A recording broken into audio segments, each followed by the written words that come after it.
Video like जरूर कर लीजिए और ऐसे वीडियो लगातार फ्री में पाने के लिए चैनल को तुरंत सब्सक्राइब कर लीजिए और बेल आइकन को जरूर टैप कर लीजिए ताकि आगे भी सारे वीडियो आपको मिलते रहे। यूट्यूब में फॉलो करते हैं तो प्लीज ये वाला फ्री टेलीग्राम चैनल जरूर ज्वाइन कर लीजिएगा। सारे नोटिफिकेशन सारे अपडेट यहीं पे आते हैं, ध्यान रखिए।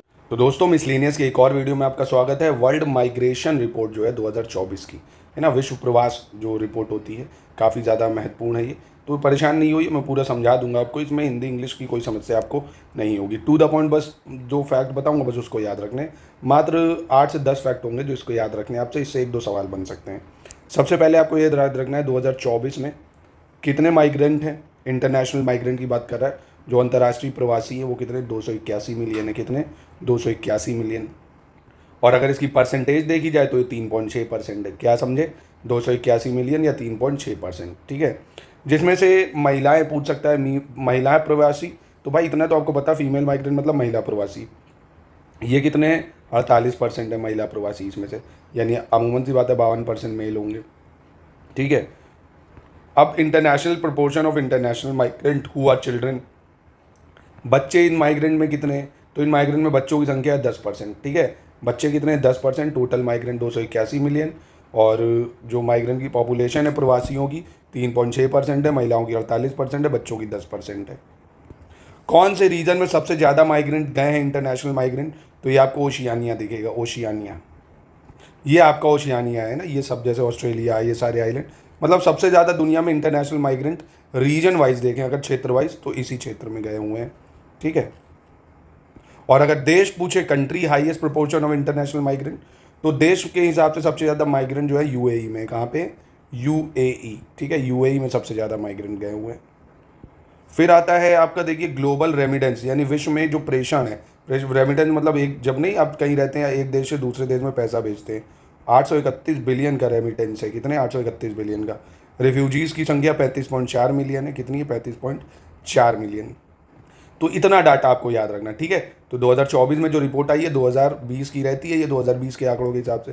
2020 के आंकड़ों में जो 24 में पब्लिश हुई है, 3.6% वर्ल्ड की पॉपुलेशन माइग्रेंट है, जो संख्या है 281 मिलियन, जो मैंने यहाँ बताई, 281 मिलियन, 3.6%, ठीक है। अब देखिए, बेहद आसान, 5 इंटरनेशनल माइग्रेंट ऑरिजिन कंट्रीज। अब भाई इतना तो आपको पता ही है, ऑरिजिन कंट्री एकदम तो देहाती तो हो नहीं आप। ऑरिजिन कंट्री का मतलब क्या हो गया, कहाँ से, 5 ऐसे देश जहाँ से लोग माइग्रेट होके जाते हैं। तो सबसे ज़्यादा जो देश है, भारत देश ऐसा है जहाँ से लोग दूसरे देशों में जाते हैं, क्योंकि उनको यहाँ अपॉर्चुनिटीज़ ही नहीं है ना। तो इंडिया से सबसे ज़्यादा लोग माइग्रेट करते हैं। दूसरे पे मैक्सिको है, क्योंकि मैक्सिको आप जानते हो कम डेवलप्ड है, यूएसए ज़्यादा है, तो सब यूएसए भागते हैं। किसी तरह चाहते हैं, मैक्सिको में कोई भी महिला चाहती है उसका बच्चा बस किसी तरह यूएसए में जन्म ले ले। वहाँ पे जस्ट सॉली सिस्टम है ना, कि अगर यूएसए की धरती पे आप पैदा हो गए, इवन धरती क्या, फ्लाइट में भी हो आप, और वो यूएसए की धरती के ऊपर है, तो भी आपको वहाँ की सिटीजनशिप मिल जाएगी, है ना। रशिया में बहुत ज़्यादा माइग्रेंट जो है जाते हैं, रशिया से, चाइना से भी बहुत जाते हैं, और आपका सीरिया अरब रिपब्लिक, इससे भी बहुत माइग्रेंट जाते हैं ना। तो इंडिया, मैक्सिको, रशिया, चाइना। और कहाँ पे जाना पसंद करते हैं सबसे ज़्यादा माइग्रेंट, यूएसए जाता है भाई, जर्मनी है, सऊदी है, रशिया है, यूके है ना। ये टॉप 5 डेस्टिनेशन कंट्री हैं। USA, Germany, Saudi, Russia, UK. क्या, USA, Germany, Saudi, Russia, UK.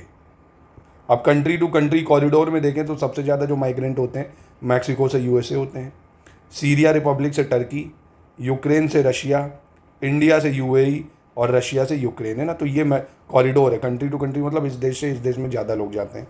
Mexico से यूएसए, सीरियन से टर्की, यूक्रेन से रशिया, इंडिया से यूएई, और रशिया से यूक्रेन, ठीक है। अब रेमिटेंसेज जो आप देखेंगे, प्रेषण जो है दुनिया में एक देश से दूसरे देश में पैसा जो है भेजा गया है 831 बिलियन डॉलर का, है ना, 2022 में। तो यानी जो 2024 की रिपोर्ट आई है, कितना, 831 बिलियन डॉलर, जो कि 21 में था 791 बिलियन डॉलर। कितना था, 791 बिलियन डॉलर था, ठीक है।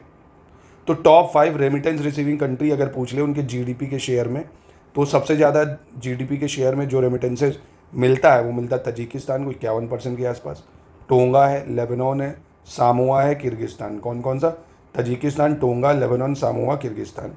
ये क्या है, टॉप 5 रेमिटेंस रिसीविंग, यानी प्रेषण जो प्राप्त करते हैं देश अपनी जीडीपी के शेयर में। जैसे मान लीजिए उनकी 100 रुपये जीडीपी है, तो 51 रुपये तजिकिस्तान को कैसे मिल जाते हैं, रेमिटेंस के थ्रू मिल जाते हैं। फिर टोंगा है, लेबनान है, सामोआ है, किर्गिस्तान है। और टॉप 5 जो है रिसीविंग रेमिटेंस कंट्रीज़ की बात करें तो भारत तो है ही भाई, नंबर 1 पे।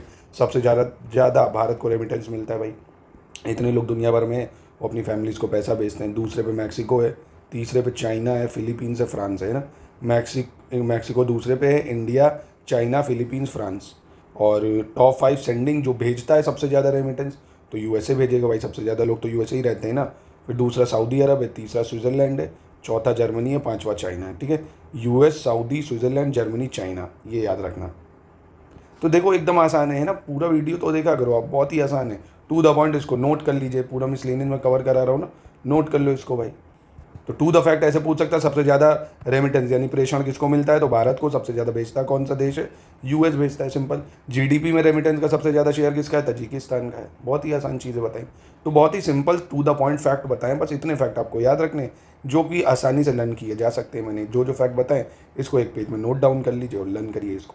ठीक है, बाकी संपूर्ण तैयारी स्टडी फॉर सिविल सर्विसेज पे करिए, टेस्ट सीरीज हमारे पेड को इसको जरूर ज्वाइन करिए, उसमें आपकी बहुत शानदार प्रैक्टिस होगी। पूरा रिवीजन मटेरियल आप अभी भी लेके पूरा रिवीजन आर के लिए कर सकते हैं। आपके एग्जाम के लिए बहुत कम समय बचा है। करंट अफेयर्स और हिंदी इसको अवॉइड मत करें, डेली 1-1.5 घंटा आप इसको पढ़िए, 3 घंटे इसको बना दीजिए क्योंकि समय कम है।